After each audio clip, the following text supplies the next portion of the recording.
as students, only way for them to cope with that is to keep an open mind and to not just learn blindly, read blindly all the sources or information they see from the internet.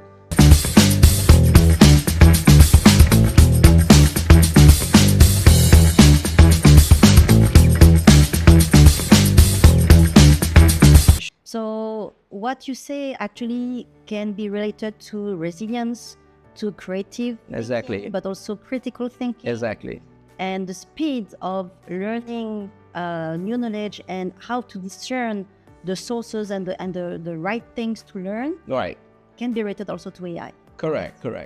I think what happens is that we have to be, as I mentioned earlier, a lot of things are moving and changing. And due to the advances in terms of technology and new scientific knowledge coming up all the time, things will not stay the same. In fact, I think there are some fundamental science knowledge needs to be rewritten due to the advances in how sophisticated the technology is becoming.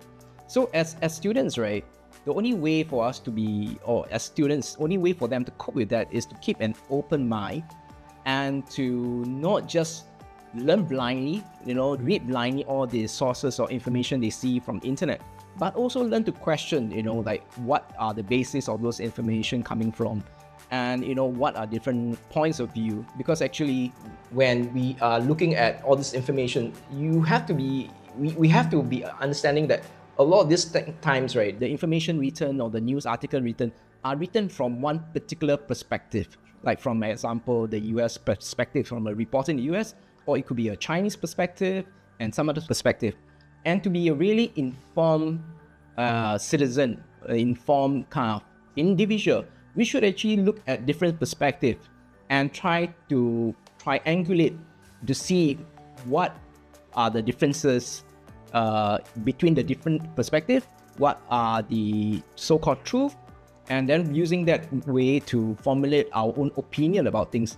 But even when we formulate our own opinion, we have to bear in mind that there are certain biasness that goes into our thinking process. It could be due to our environment, our education system, our parents. So and all this, no one actually sometimes have the correct perspective. So it's very important to keep having an open mind, keep learning new things, and that's where you expand your horizon and you're able to cope with whatever is out there in the globalized world and cope with all these changes. Singapore Edu House.